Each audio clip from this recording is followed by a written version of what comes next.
Are you over 60 and still starting your morning with a bowl of something you were told is good for you? Maybe it is oatmeal from a packet, or a slice of whole wheat toast, or a nice bowl of rice at dinner. You trust these foods because every label, every commercial, every well-meaning friend has called them healthy. But some of these grains are raising your blood sugar almost as fast as pure table sugar. And the grain almost everyone considers the healthiest choice on this list might be doing the most damage of all. Before you worry, this is not about giving up grains forever. This is about knowing which ones are quietly working against you and which simple swaps can make a real difference in how you feel every single day. Let us start with a grain that sits in nearly every pantry in the country. Number 6. White rice. If you grew up eating white rice with dinner, you are not alone. Millions of people around the world eat it daily. But here is what makes white rice tricky for anyone over 60. During processing, the outer bran layer and the nutrient-rich germ are stripped away, leaving behind what is essentially a starch bomb. When you eat a bowl of white rice, your body converts that starch into glucose very quickly. According to the American Medical Association, a serving of white rice has almost the same effect on your blood sugar as eating pure glucose. That is not a small thing when your body is already becoming less efficient at processing carbohydrates with age. Research has linked regular white rice consumption to a measurably higher risk of developing type 2 diabetes. The swap here is simple. Brown rice keeps that outer bran layer intact, which slows digestion and gives your blood sugar a gentler, more gradual rise. Even better, try barley as a side dish. It has one of the lowest glycemic index scores of any grain, sitting around 25 on a scale where pure glucose is 100. Number 5. Instant oatmeal. Now this one catches people off guard because oatmeal has such a strong reputation as a heart-healthy breakfast. And real oatmeal deserves that reputation. The problem is the instant kind, the packets you tear open and microwave in 90 seconds. When oats are processed into those instant flakes, they are rolled thinner, steamed longer, and sometimes pre-cooked. All of that processing breaks down the structure of the grain, which means your body absorbs the carbohydrates much faster. According to Harvard Health, instant oatmeal has a glycemic index around 79, which puts it in the high category. Compare that with steel-cut oats, which score around 50 on the same scale. That is a massive difference from the same grain, just based on how it was processed. Steel-cut oats take longer to cook, about 20 to 30 minutes on the stove, but your blood sugar will thank you for the extra patience. If time is an issue, you can soak them overnight in the refrigerator and warm them up in the morning. Add some walnuts and a handful of blueberries, and you have a breakfast that actually works with your body instead of against it. Number 4. Cornflakes. A bowl of cornflakes with cold milk feels like one of the most harmless breakfasts you can eat. But cornflakes have a glycemic index in the low 80s, putting them firmly in the high category. The reason comes down to how they are made. Corn is already a starchy grain, and when it gets processed into thin, crispy flakes, almost all of the fiber is gone. What is left is rapidly digestible starch that hits your bloodstream fast. For someone over 60 whose insulin response is naturally slowing down, that kind of spike first thing in the morning can set the tone for unstable energy and cravings throughout the entire day. If you enjoy cereal in the morning, the swap is straightforward. Bran flakes have a much lower glycemic impact, and they deliver the fiber your digestive system actually needs.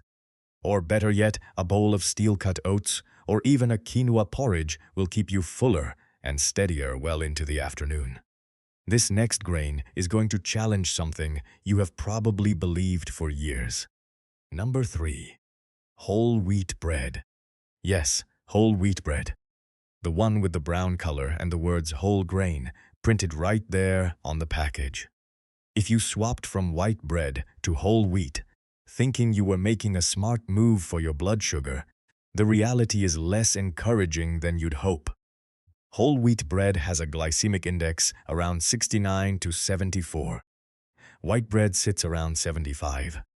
That is not much of a difference at all.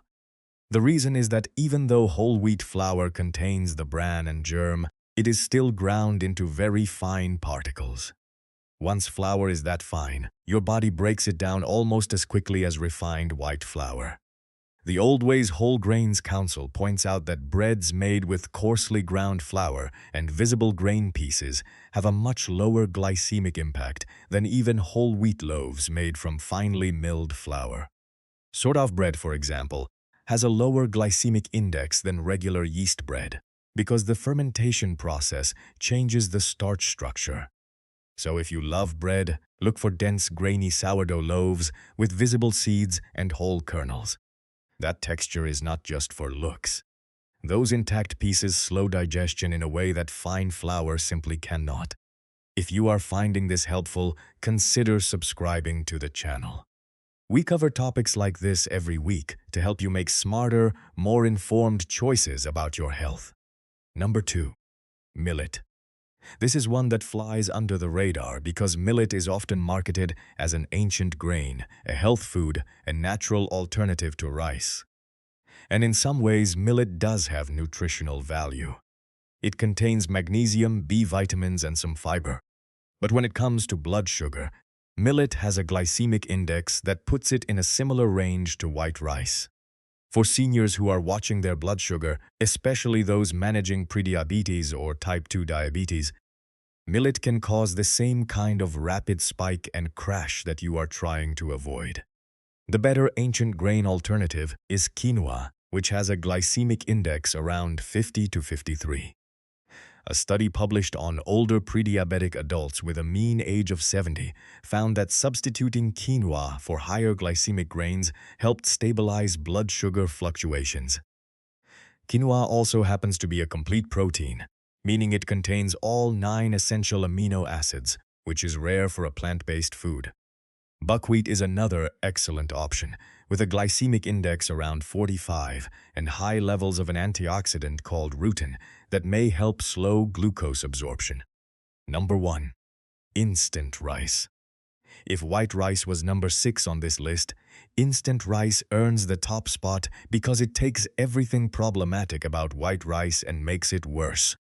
Instant rice is pre-cooked and then dehydrated, which means the starch granules have already been broken down before the rice even reaches your kitchen. Instant rice has one of the highest glycemic index scores of any grain product you can find at the grocery store. For perspective, pure glucose scores 100. Instant rice gets you most of the way there. And because it cooks in 5 minutes and is so convenient, many people eat it regularly without realizing how dramatically it is affecting their blood sugar after every single meal. The swap here follows the same logic as regular white rice. Choose brown rice, wild rice, which has a significantly lower glycemic impact, or barley. If convenience matters to you, cook a batch of brown rice on the weekend and portion it out for the week. It reheats well, and you get all the benefits without the blood sugar roller coaster. Now you might be wondering, does this mean all grains are bad? Not at all. The pattern here is about processing. The more a grain has been refined, ground into fine flour, or pre-cooked for convenience, the faster it raises your blood sugar. Intact whole grains like steel-cut oats, barley, quinoa, and buckwheat still move through your digestive system slowly, giving your body time to manage the glucose at a pace it can handle. That matters more as you get older, because your cells naturally become less responsive to insulin over time. The real takeaway is not fear. It is awareness. You do not need to overhaul your entire kitchen overnight. Start with one swap. Try steel-cut oats instead of instant packets this week. Or replace your white rice with quinoa at dinner tonight. Small changes, made consistently, add up to something meaningful.